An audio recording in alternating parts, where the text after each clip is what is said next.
Hello and welcome to Sibiu, Romania for the 20th edition of Red Bull Romaniacs. I'm Craig Stone and in studio is Daryl Curtis.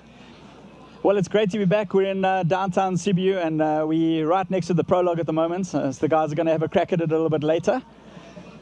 Yeah, Daryl, 20 years of this event. That's so amazing, don't you think? Yeah, it's incredible. And this year, I think Martin really has stepped it up. This year, it's been dubbed the impossible.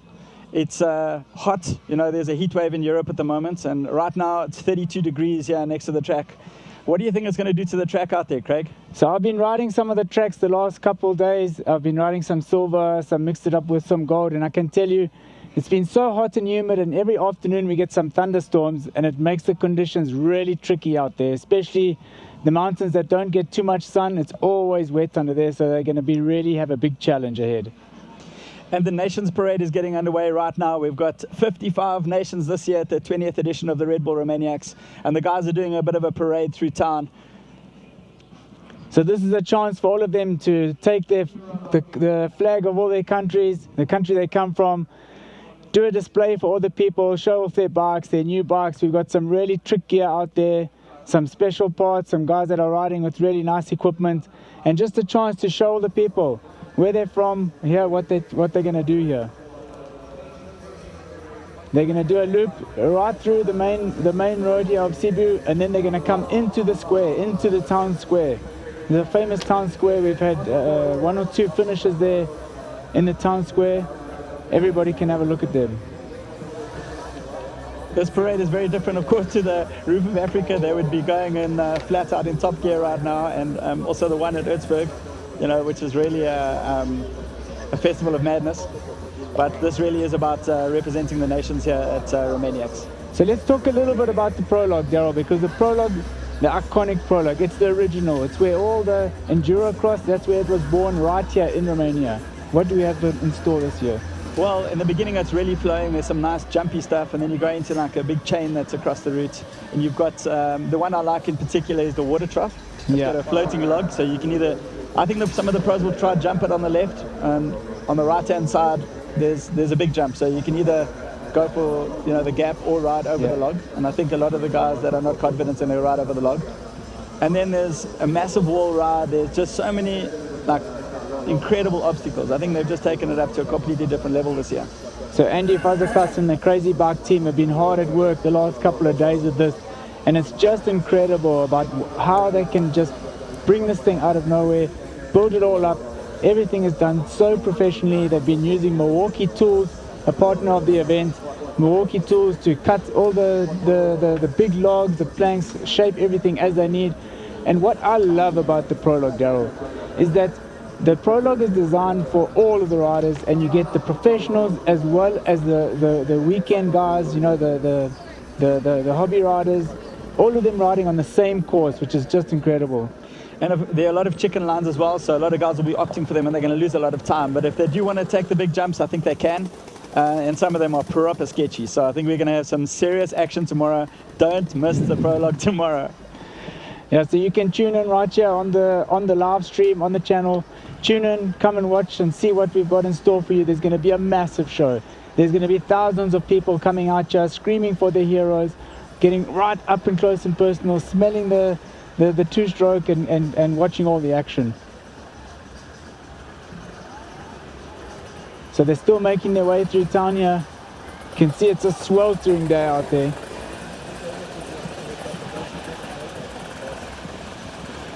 So we're going to go over to Diana now. Diana's got a special guest with us.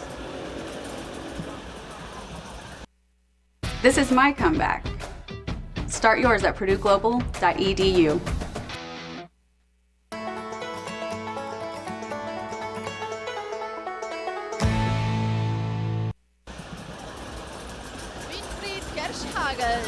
You are representing the West, who is the promoter of the FIM Hard Enduro World Championship. So we already saw you at the Red Bull Romaniacs last year. You know Red Bull Romaniacs right from the beginning, since you were head of marketing at the KTM. You're here again for the 20th anniversary. So tell me, what makes Red Bull Romaniacs special for you? You know, it was when Martin showed up first time with the idea. On one hand, we thought he's crazy. On the other side, we were so fascinated by the idea itself. So it was obvious that we had to support. And not knowing if it will be successful or not, but the idea was so clear and fascinating that we said, no, we do it. Let's try. Give him a chance, support him, and give him a try. And what he made out of it during the years is one of the key events in motorsport in general. And he made something possible which everyone thought at that time, no way. And so he deserves all the credit for that. Should be proud enough for what he did, right? Yeah. Right now, we're at the Red Bull Romaniacs Nations Parade. So riders from all over the world are riding through the streets of Sibiu from all classes, amateurs, hobby riders, alongside with the pro riders. Now, tell me, is it important for our sport that amateurs and pro riders ride together? I think it's essential because in some way it defines our sport. It makes our sport unique in the world of motorsport, and especially enduro, where the fact of camaraderie is such an inherent element, because even if you're the best rider in the world, there will be situations where you help each other. And this makes it special, and this is also what allows us to combine pros and amateurs, and also give the amateur the credit that they can race with their idols and make the event more valuable for the community, not just for the pro riders, but for the community. And this is why it's important and why it's essential and why it's a part of our definition that pro and amateurs do together one event. I think it's a special atmosphere.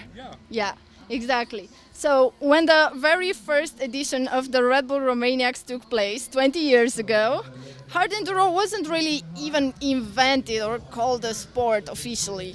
And worldwide, there was only a few races, hard enduro races taking place. Today, we have countless hard enduro events all around the world. What do you think, what do you expect in the future? What is the potential of the hard enduro sport? I think hard enduro is by the way the terrains we do, all different. The events we do in the format, all different. The fact that what we said before, that we combine pros and amateurs, so there is so much room for entertainment, but also for identification. And based on those elements, I'm convinced that the sport by itself has a brilliant future. And whatever the future may bring us, if it's e-fuels, electric or whatsoever, the core elements of doing this together in special places under different formats will stay entertaining and attractive both for spectators as well as for participants.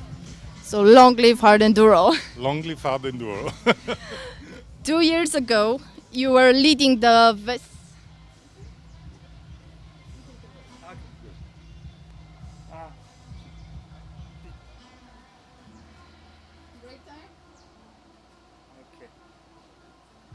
There was we didn't run through the signs, which is do. It was like now.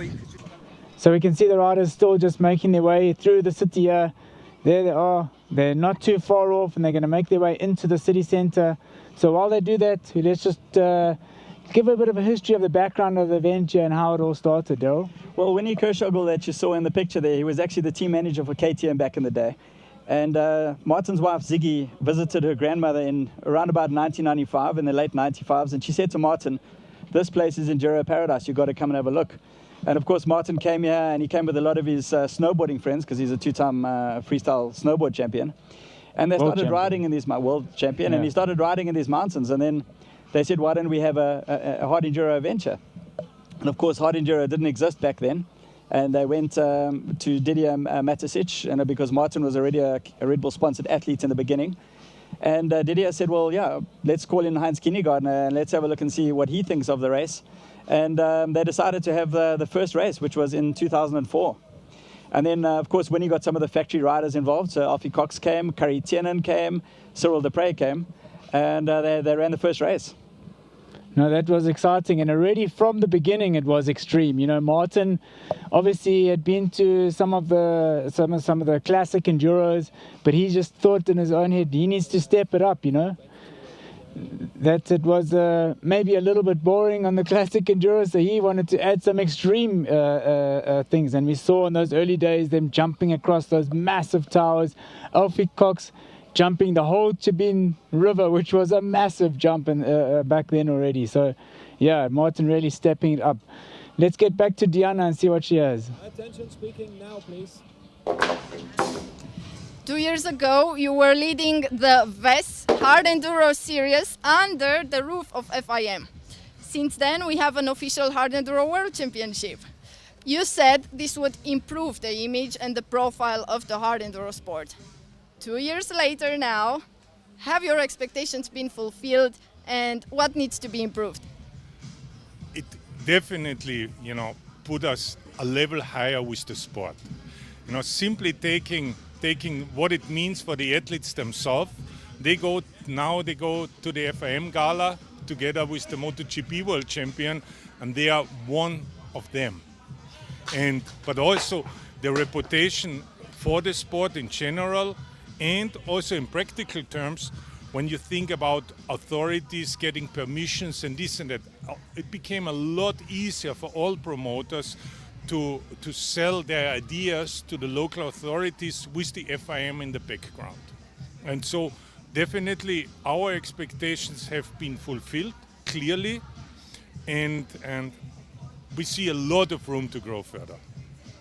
Visionary. Right now, we have competitors from 7 Asian countries at the Red Bull Romaniacs. Asia is a big market, but we do not have any Asian competition, hard enduro competition in the championship calendar. What do you think about this? Is there a timetable for the expansion for the championship? No, there's already a clear plan. But all overseas races have one thing which we have to take care, and this is the additional traveling and freight costs. So what we are doing, we'll look for organizers who have their financial resources, that they also can support the traveling of the paddock, because we have to bring the entire paddock and not just the factory teams. And yes, we have already a possible future partner in Indonesia. We were already at their race 6 weeks ago. And the likeliness that they will join the calendar in 25 is huge.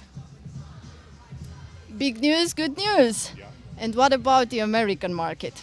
America, we said, also to the same reason as mentioned before, that we do the Canadian and American round alternating from year to year, because it's not just, some say, yeah, but you're already there, and why you don't go to Canada or to the States?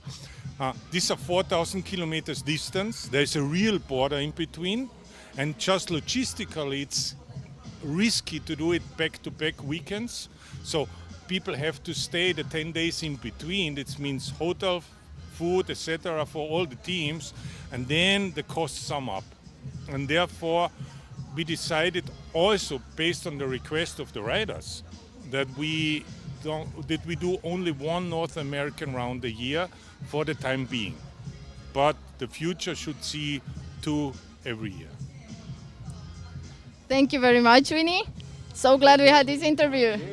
I'm glad too. So Daryl, we've seen a lot of progression in this event from the earlier days. Right in the beginning, we saw most of the guys like Alfie on the 450 on the 454 strokes, the big bikes. We used motocross tires. You yourself took part in the second event where you finished third in the gold class. There too, motocross tires, a little bit more better with the 2 strokes. And then I took part in the 2008 where I was 4th in the gold. And back then, I think that was the year that Graham Jarvis came for the very first time and smoked everyone on the 250 F4 stroke, which was the lighter bike. And, each year we just see the tires getting better, the moose is getting better, everything, and so where do you take these guys now? Where do you take these gold riders that gives them a proper challenge? Yeah, and the race getting harder and harder. I mean, off-road day 1, there's a new section they're going to start early in the morning, Live Maniacs, and it's an absolutely ridiculous downhill, a couple of ledges that you go down.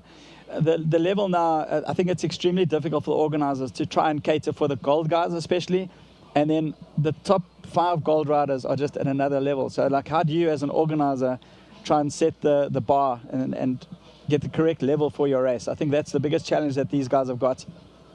Being the 20th edition and knowing Martin as long as I have, I really think that, I've known Martin, 19 years now. I came here for the 2nd edition.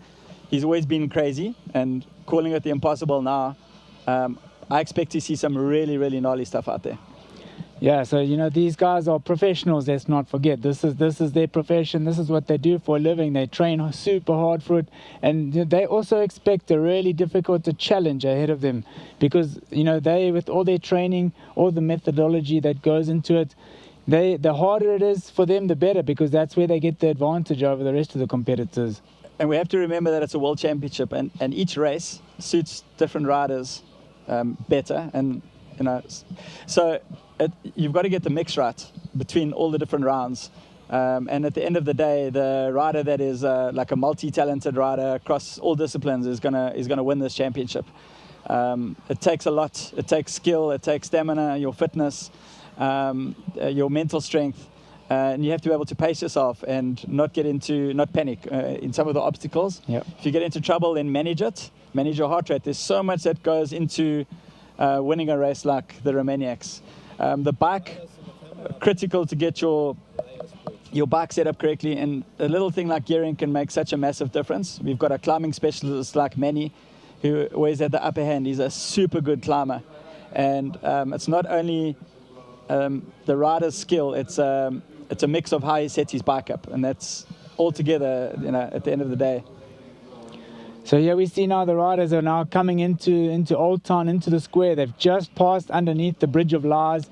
Bridge of Lies is a very old bridge that people used to come and lock their padlocks on. We've seen that, you can see that across many cities in Europe, where the partners will come and put a padlock to secure their love. And actually they had to at one point come and take off all those padlocks because the bridge itself was getting too heavy, and because it's so old, they were just a bit worried about the weight there. So, there's a lot of history in this place, a lot of culture.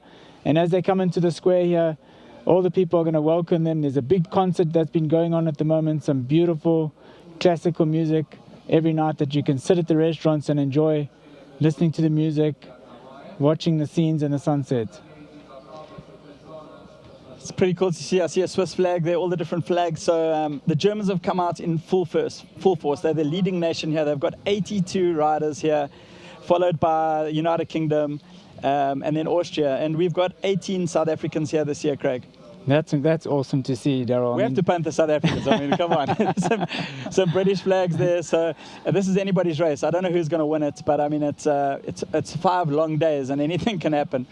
Well, just getting back to that, talking about the guys' strategies and the setups on their bikes, you cannot underestimate, the mental side of this. It's a real mental game, and I think that there's no one better than that than Mr. Graham Jarvis. And we saw him last year take the win, getting in ahead of all the youngsters. It just blows us all away. I think the temperature this year is going to be the biggest factor. Like, who's comfortable with riding in hot temperatures? So the first person that comes to mind is Wade Young. We've got the old dog, Graham Jarvis. Manny's on the top of his game at the moment. He's at his peak. So I don't know, Craig. What do you think about how much of a role the temperature is going to play this year? Yeah, we are just off spring. The guys have had a long winter, so it definitely is a big adjustment. But a lot of the riders now choosing to go to the warmer countries and where they do their training in the off season. And like Billy obviously spends a lot of time in South Africa because Roxy's from South Africa, and he goes and rides with all the boys there and takes part in the event when hot in our summertime. So he gets acclimatized really quickly, and we've seen that in other sports too. That the guys move off down further south during the winter where it's warmer, so that they can do more training. And they've already had a couple of months of warm temperatures, so the guys have been out mountain biking a lot. Billy actually just crashed a couple of weeks ago. He was out riding with Maddie Green and hurt his shoulder. He seems to be okay though. But the guys have been riding a lot. And they're all pretty amped for this race.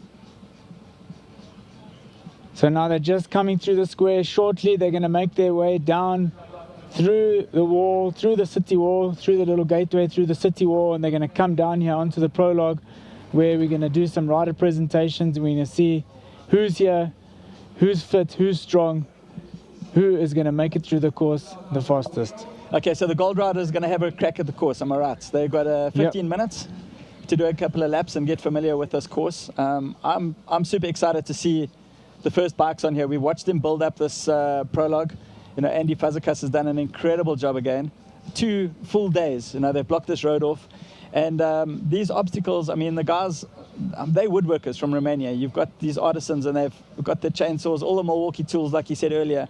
But the amount of wood and stuff that they bring in is actually mind-blowing. Even that water pond or the fish pond, I'm not quite sure what its name is yet. That's specifically built for this. A lot of work, a lot of effort has gone into this. I think it's one of the greatest prologue courses we've seen. So we've got someone very special, the founder of this event. Diana is down with Martin.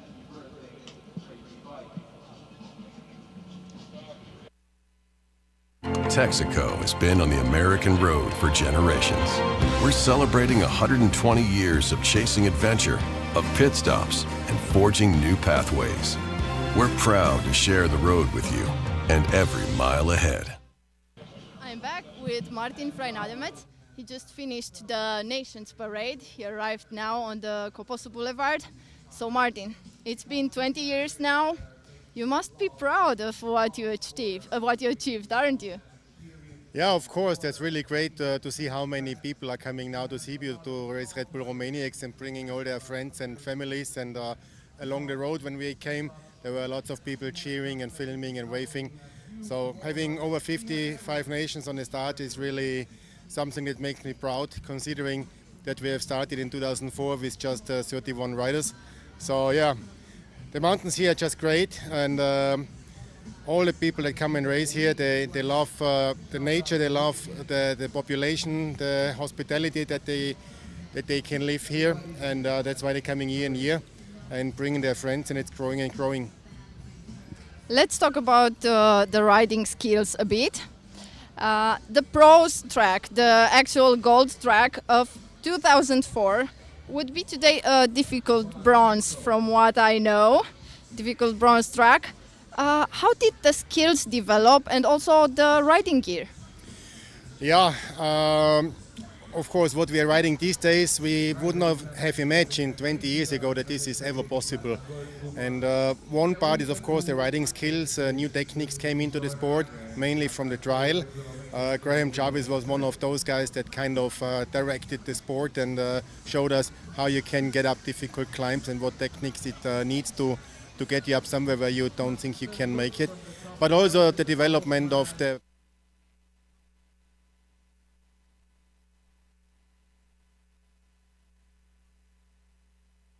more grip. So that is one of the reasons why we can do much more. But it's also the competition, because there is more people riding and racing, and if you want to win, you got to be the best, so you're going to bring your level up. Thank you. As we already know, tomorrow is the official starting date of the Red Bull Romaniacs race. Who is your favorite? Yeah, for the prologue, I'm putting quite some bets on Billy Bolt. He likes that stuff. but you never know. I mean, the obstacles are crazy. Andy has given the best of his creativity to build again another very different racetrack. Every year he's coming up with new ideas, and I think this is another point that makes Red Bull Romaniacs special.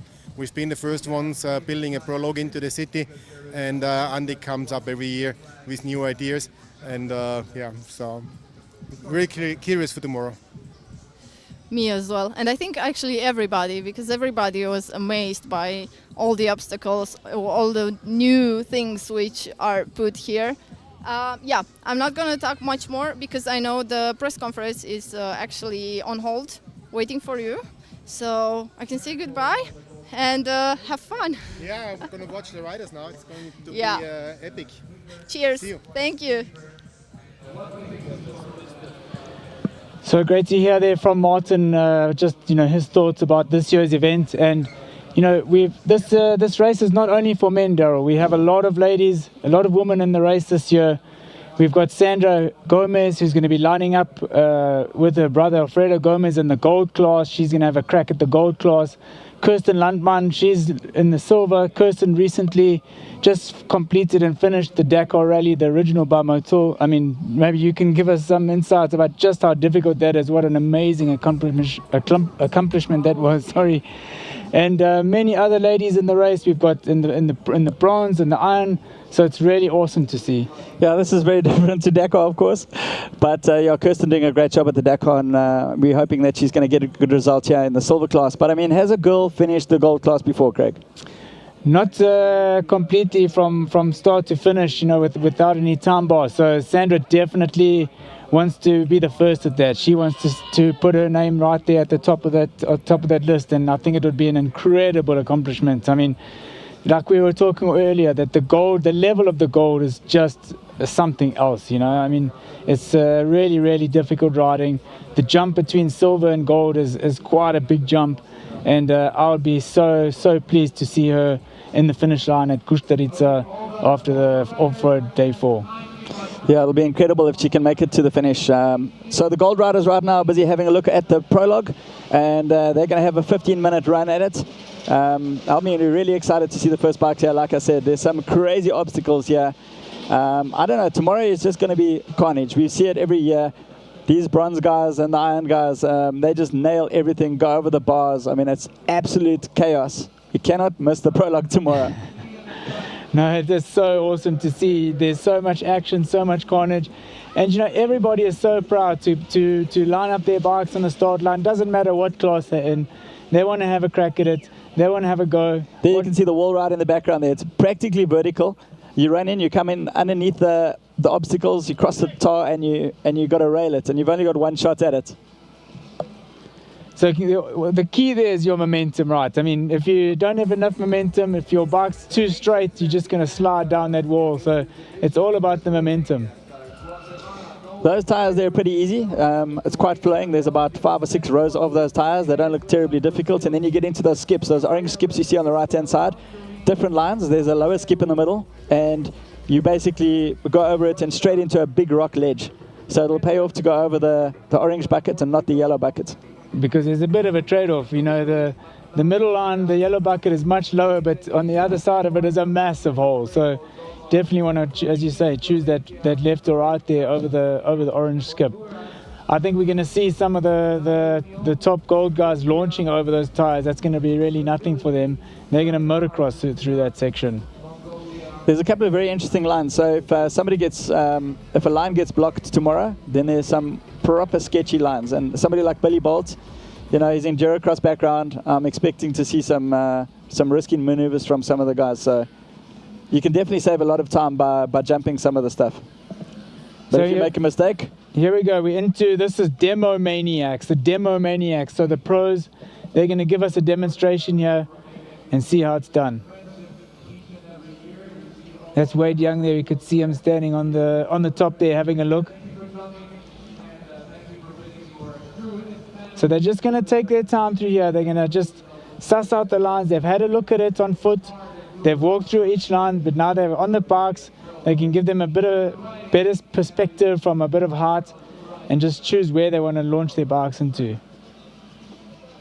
And very carefully designed The track is mostly flowing, and you can gain a lot of time by jumping some of the obstacles. So it's been designed for the guys with that skill, and confident riders can definitely make up a lot of time, where other guys are going to, for example, ride over between the logs and get stuck on that chain that they would have to cross. So if you can jump that log section, you're going to save a lot of time.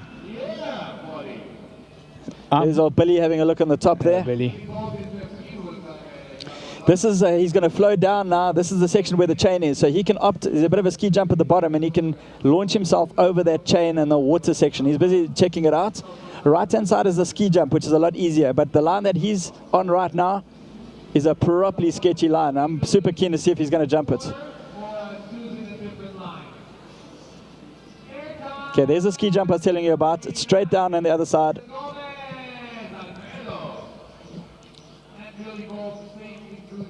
What's Billy going to decide to do? No, I don't think he jumped it. I think he went on the right-hand side. I'm quite keen to see the start, because Andy and his team from Crazy Bike have built a really nice double. It's like a double into a wave, and it's going to look super cool when they line up 8 riders on a row, all vying and going for position, elbows bashing bars. It's going to be so exciting. So number 7, there's Matty Green. Matty Green is the current leader of the Junior World Championship. Paul Bolt's in the picture there, number 1021. Introducing Platinum Status, where you save 10 cents per gallon on every fill and get the chance to win VIP experiences and rewards. Just fill up at Shell 12 times in 3 months with any fuel grade, or 6 times with Shell V-Power Nitro Plus Premium Gasoline.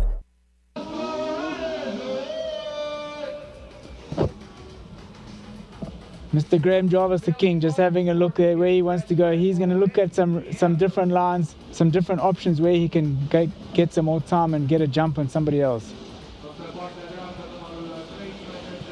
That's the chain I was talking about. Didn't seem too much of a problem. Light work of that one.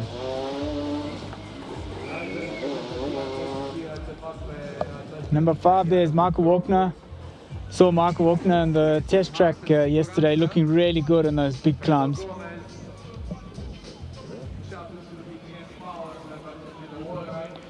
Mario Roman. It's a really nice flowing section. Those tires aren't difficult at all. So the start is going to be proper motocross start. There's a couple of ski jumps in the beginning, then straight into these tires, and then it starts getting really difficult after this with those different line options.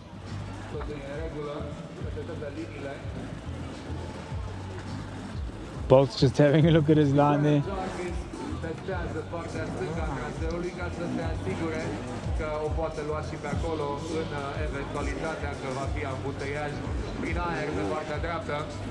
Antti Hänninen there, number 37.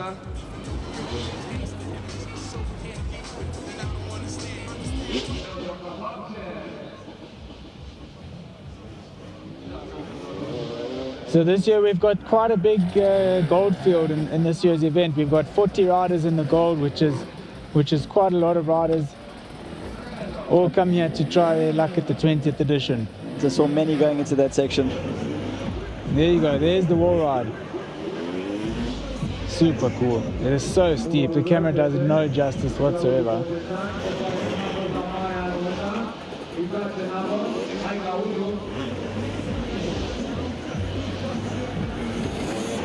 What's going to be interesting to see is on the start lap of the race, because not everyone's going to be able to take this freestyle ramp. I'm sure that some will want to try this left line. They're going to want to have a look at the left line just in case there's another rider on the freestyle ramp. There was Billy on the wall ride there, and I saw Alfredo Gomez just now having a look at that other sketchy water jump.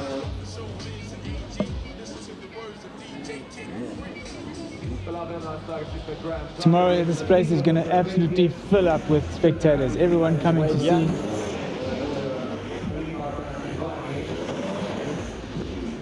So it's all about the flow, all about the momentum over that wall ride.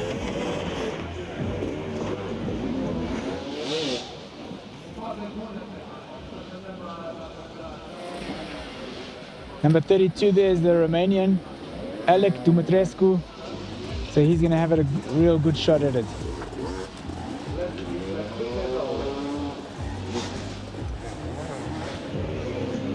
Yeah, it's one thing looking at it on foot, and it's another thing actually riding it.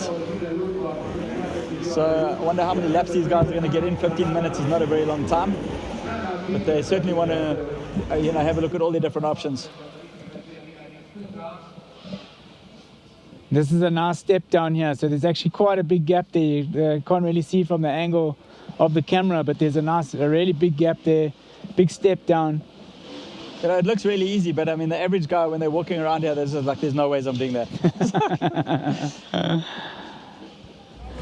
So there's Alec again in picture. Number 14 there, Billy Bolt. He's really going to fly around this course. I'm sure he's looking at some proper lines. Sandra Gomez, so there's number 15. There's Sandra.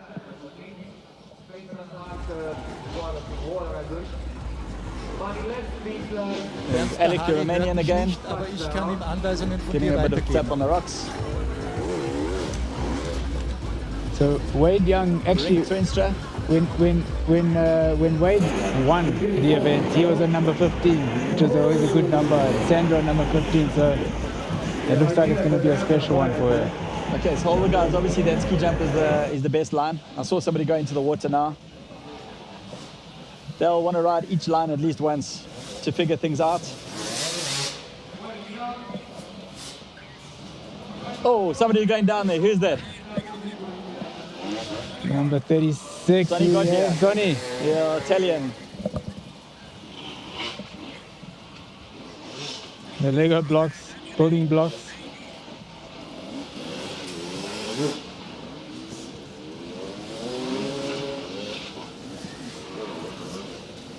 Here we go to the step down again. Nice. Really nice flowing track from there, from the step down. You're going to head across to the wall ride. I really like the design of the track this year. I think it's quite fair. Nothing impossible for the rider. So, if you've got the right line, you can go through it quite quickly.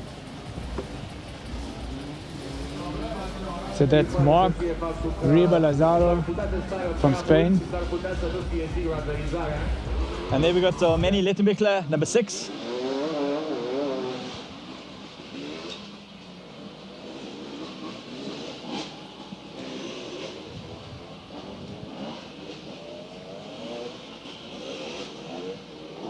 Ring Tenstra there, number 10. David Garza on the right-hand side.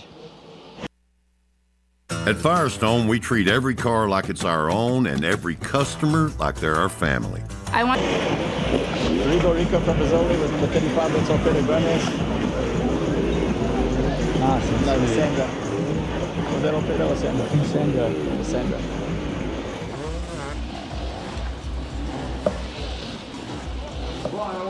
Didier Guayran there, number 18. All the way from Mexico. We got 2 Mexicans this year. Remember Jesus Zavala? Oh yeah.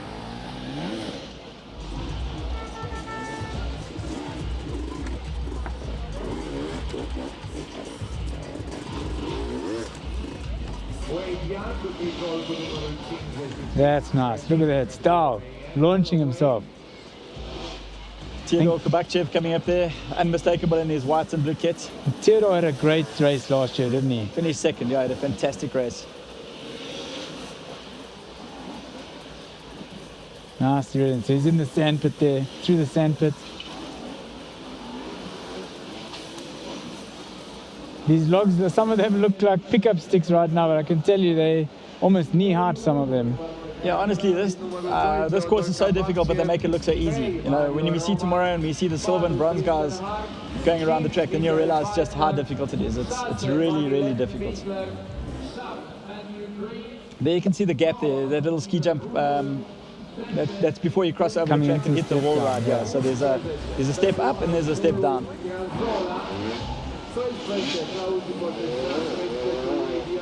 Nice and smooth. Okay, that looks like Manny coming into the picture now. Oh yeah. So he just wants to keep his flow here, keep the flow.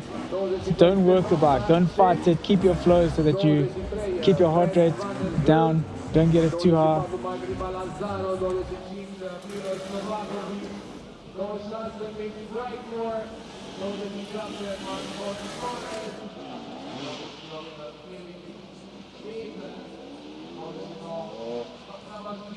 Number 37, there's Ati Heinen from Finland. Followed by Mark Serra, number 34. He's with the Alfredo Gomez racing team.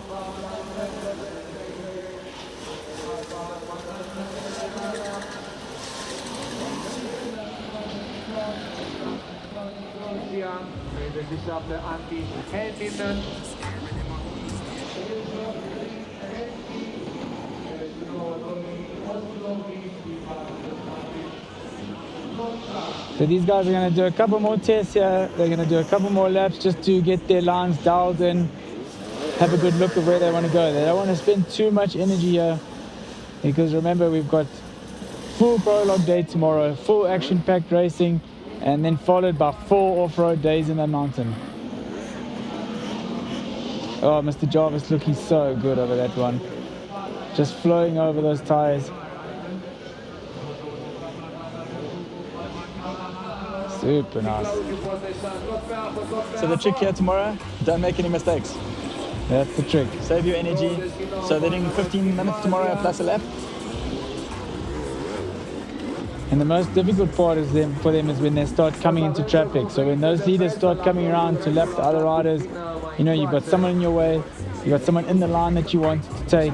So they really need to check out their lines, see where the other options are. They need at least another B and a C option to make sure that they don't get held up.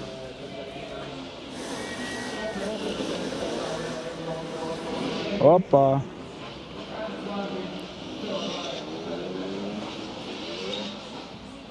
Theodore looks like he's following Billy around there, so Theo getting some good line choices there, following Billy.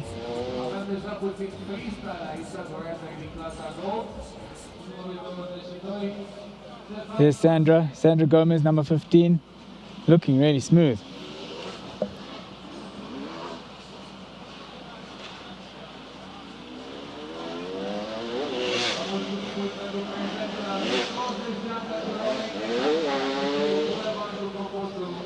And these big logs at an angle here are really tricky because, you know, your tires just can slide out, and then when you hit them, you got to hit them at a bit of pace and try and get your wheels as square onto them as possible, just like that. Nice riding there. It's pretty impressive for a girl to be doing this track, I must say. I mean, Sandra's a 3-time World Trials champion, and she's also a 3 times X Games medalist. Impressive. And in 2015, she was the FIM Women's Super Enduro champion. So she's no slouch on a dirt bike, and I'm going to be super excited to follow over the next couple of days and see if she can get through this gold track. And just saw Dieter Rudolph there. He's been here a few times, looking really smooth and sharp out there. At Cox Mobile, you can choose between 2 simple plans. Your comeback. He rides for X Grip. X Grip is also a partner of the event. All the track managers have been riding out on X Grip tires, testing them out, helping them to get up the hills.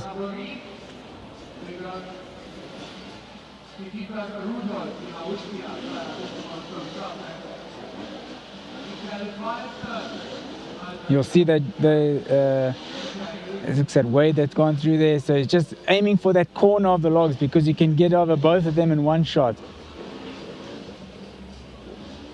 Sandra looking really good.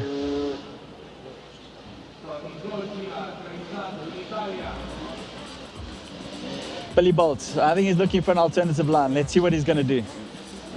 He's weighing up all his options. He's going to be jumping some of the stuff tomorrow. He'll be clearing it.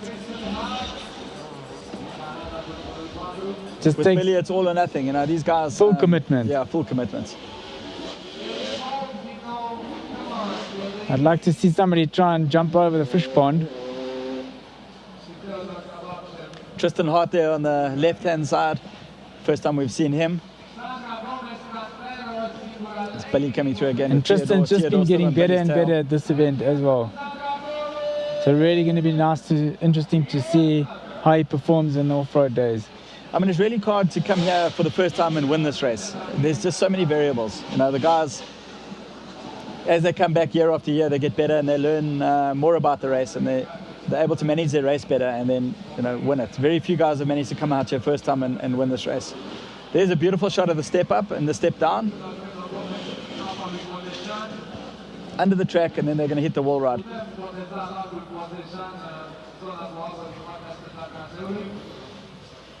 Looks like they're starting to feel the heat there a little bit. They're just trying to get in the shade, get out of the hot sun. Temperature is going to be a massive factor here, even in this prologue. I mean, it's the heat right now where I'm sitting, it's 32 degrees. And if you got all your gear on, there's no wind here at the moment. Bit of style. You can see the water from the fish pond there now, all over the tar there, all over the asphalt. I've just checked the temperature, Craig. It's 34 degrees at the moment. Wow. There's In the nice picture shade. of Wade coming through.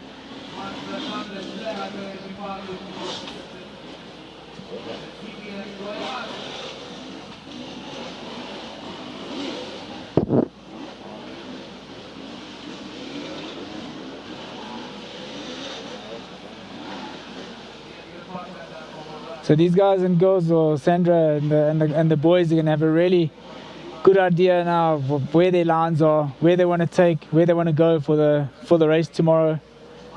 They're gonna have all the different options in their head.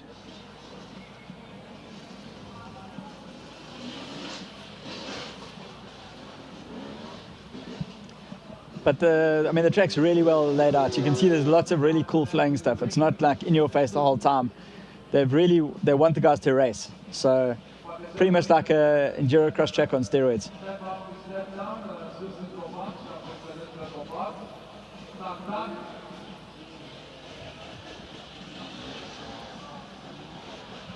Please do not enter the course. Please do not enter the course. Thank you very much. Do not enter the course.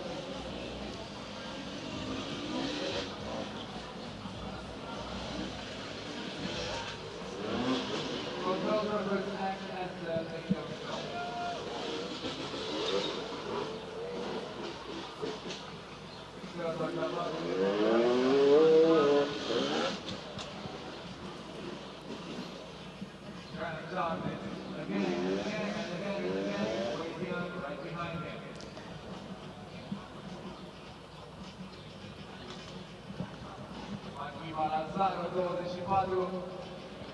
So Theodore and Wade and also Graham Jarvis, they've done quite a few laps here now.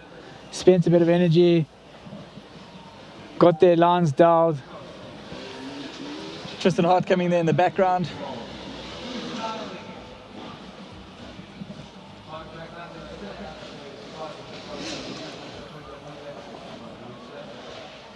There you go. That's how it's done. Yeah, ever the showman. Martin just having a chat there with Graham. See, Martin's had a haircut. The ponytail's gone. I think he's asking Graham for some tips on how to do the wheelie. Yeah.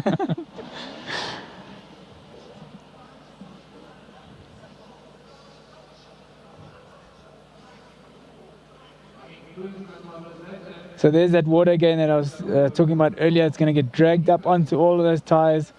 Everything's going to be a bit wet. So when the other classes come again, it's going to make it a bit more difficult for them. Well, we haven't seen all the gold riders here, so there's lots missing. I wonder where they are. They'll have a practice tomorrow as well, so maybe some of them choosing to stay cool, stay hydrated, don't spend too much energy in the sun. They'll have a look tomorrow at their lines. Maybe they've walked them a few times. But you also never know what Andy and his team have up their sleeve, because sometimes, you know, like the night before, they'll come and shuffle things around, mix it up a little bit, just to keep it interesting. So do the iron and the bronze riders do the same track? So tomorrow we'll see all the competitors. So all the riders, they'll have a go at the track. They can have a run down the course, see what it's like. The iron and the atom and the bronze, it's not compulsory for them to race. They can have a go down it if they choose to, and then the top riders in those classes, if they want to have a go at it and get a good time, that'll give them a good starting position for the first off-road day. So how important is the prologue for the pros for the start of off-road day one? Yeah, you see, that's a good question, because some of them want to win the prologue, because obviously there's a lot of There's, it's a lot of prestige in that.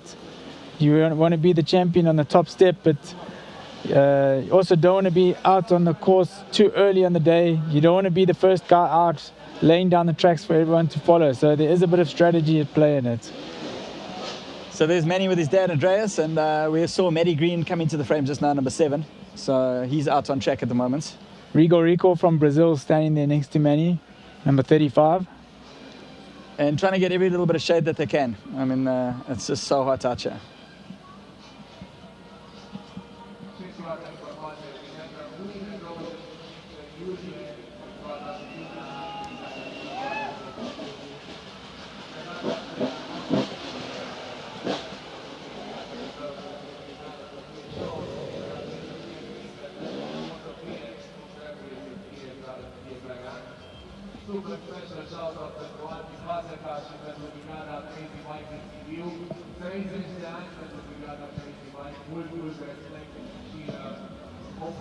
So it looks like we're going to start wrapping up fairly soon here. We're going to be closing the course soon. Everybody's had a good chance to see what they want to do. That's Alfredo Gomez. So Alfredo might be our last rider through here. I think Sandra looks smoother than Alfredo over that section. I wouldn't tell him that. We'll see tomorrow. Put the hammer down. I mean, tomorrow is just going to be a flat-out motocross race. The guys want to win the prologue. They want to get out on off-road day 1 first, I think. What about dust on the off-road days? Being as hot and dry as it is right now, how much of a part will dust play on the first day, do you think? So yeah, that's on the first day, I don't think it will be too bad. We've had, like I said, a bit of rain, and the forest will be still a bit wet out there. Day 4, when I rode it, was pretty dusty because by then everything had dried up. So we'll see. But generally the speeds are not very high, so you don't get too much dust flicking up. Just watching Manny Letzenbichler having a play on the track. Looking really smooth. I mean, you can see how flowing the track is.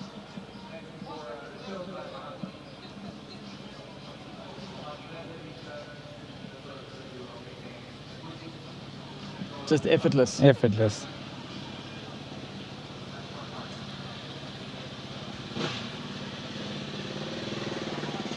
Just playing with that bike. So much control.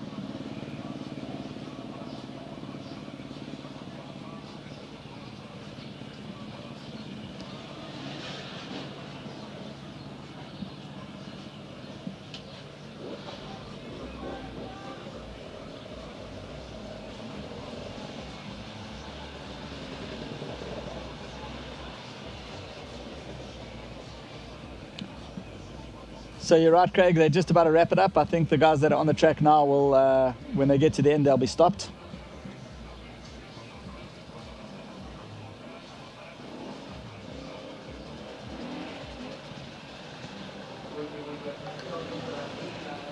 Rico from Brazil.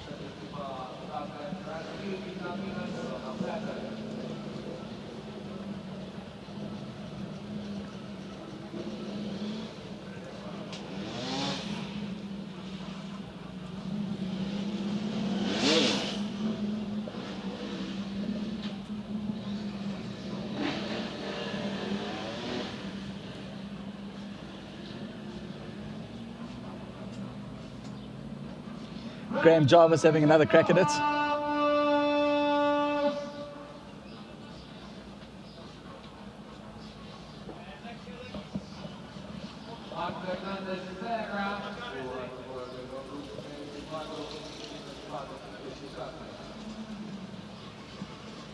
.34 Mark Fernandez Serra.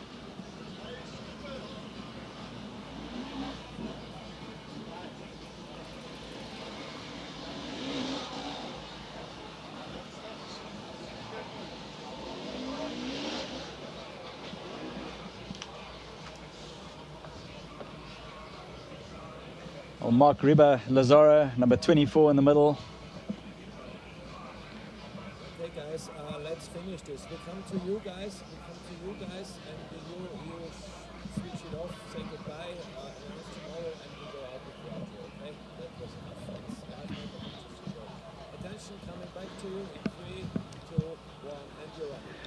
So great to see some action there from the City Prologue, the Gold Riders showing us how it's done, showing the other competitors where their lines are, what technique to use.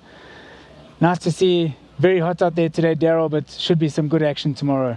Yeah, 100%.